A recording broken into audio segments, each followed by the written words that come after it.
Hi guys, Mr. Kempin is back, and today I'm going to talk to you about leadership skills, and in particular three very specific leadership skills and traits that I think are really important to demonstrate and to embody.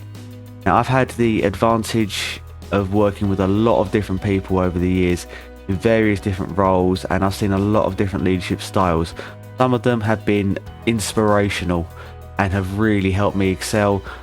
Some of them have been, inspiring to the point where I would follow them, and if they told me to do something, I know that they had the team's interest in heart.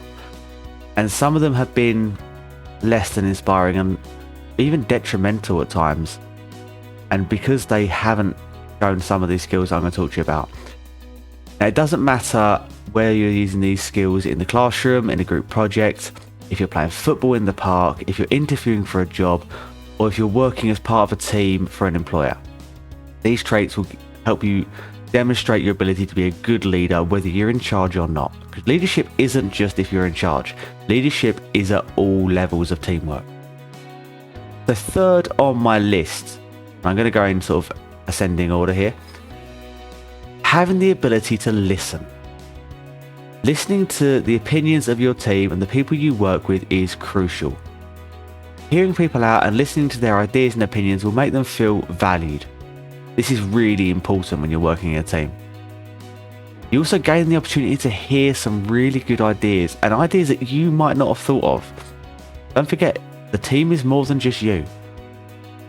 A good idea implemented by a team is a team success, regardless of who come up with the idea.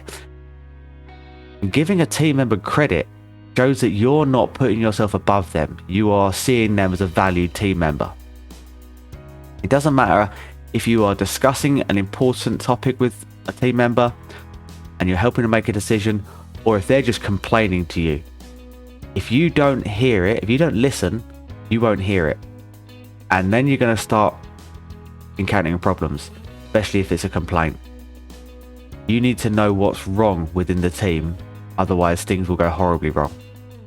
If you only do what you think is best, you're not leading a team, or you're not leading, you're dictating. And I think we all know that that doesn't end well. So, second on my list is communication. Now, this is going to sound obvious, but it is crucially important here. When you're working with other people, you have to be able to communicate with everyone on the team. Whether you're asking for opinions, telling people what to do, or just saying hello, being able to communicate with your team is vitally important. You need to learn to communicate on a diplomatic level as well. If you can't communicate politely and professionally and diplomatically, then you will cause problems within the team, and that's not leadership. This is especially important when you're listening to other people's opinions and then telling them that you're not going to use their idea. If you do it diplomatically, it can be the difference between having a valued and understanding team member or a disgruntled and uncooperative team member. Remember, there are a lot of different personality types out there that you're going to encounter. And you need to be able to persuade even the most insistent of team members to willingly follow you. You've got to inspire them, and you can't inspire them without communication. This is something that's going to require practice and patience to avoid sounding patronizing and condescending. And that one is a quite important thing there. You don't want to come across patronizing and condescending when you're communicating with people.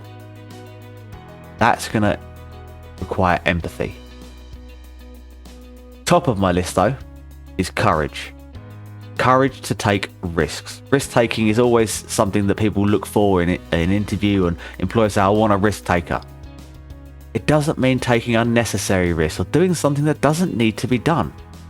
It's the courage to do something that's difficult. Making a difficult decision, saying yes or saying no in a tricky situation. Going with someone else's idea rather than going with your own. And for a lot of leaders, that's a big risk because it's not your idea. Overruling a team decision if you are in charge and saying, actually, no, we're going to do it this way because, and this will then come into your communication. These are all risks that all leaders will be faced with at some point. And a good leader will be willing to take a risk and be prepared to fail. Safe is not always best, especially if you're competing in something. The safe decision is not always the best decision. Sometimes that slows you down. There's also the courage to empower a team member and hand over responsibility. Stepping back and letting others make decisions can be hard, and it is a risk. But being afraid of other people outshining you, that's even worse. A good leader will surround themselves with people that are better than them, even if they surpass them and move on. Because that's how things improve and that's how things change. And if you don't, then there's no push for you to improve and nothing to help you improve and change with them. So always try and surround yourself with a powerful team, people that are better than you. Don't feel threatened by that. Feel inspired by that. Because they're going to push you to move on. If you've only got people around you that make you feel good about yourself, if you are the best, your team won't succeed. And you're going to end up feeling very unfulfilled in the long run. You need to learn to spot the strengths of individuals and have the courage to bring them into the team, to enhance the team. If you don't enhance the team with better skills, more than just you, there is no team. It's just you and a lot of other people watching you. So you've got to leave your ego at home a bit. Learn to work with a team. Now, I hope you understand that these traits I've selected here, these are just some of the most important ones that I've come across and I've seen. And these are the ones that, for me, if I'm part of a team, I look for this in a leader. And people do look for leaders. They look for people to lead them. So if you're showing this, people will follow you. And the leader needs to have that. There's a lot of overlap with leadership traits, and there's a lot I haven't mentioned. But these are some of the most important ones that I think are worth displaying. Ultimately, though, it's going to come down to practice, self-reflection, being able to look at yourself and say, what am I doing? Empathizing with other people, and trying to demonstrate this. You've got to have the courage, and again, I come back to courage, to put yourself into a situation to find out what leadership traits and leadership skills you have, and demonstrate what sort of leader you can be.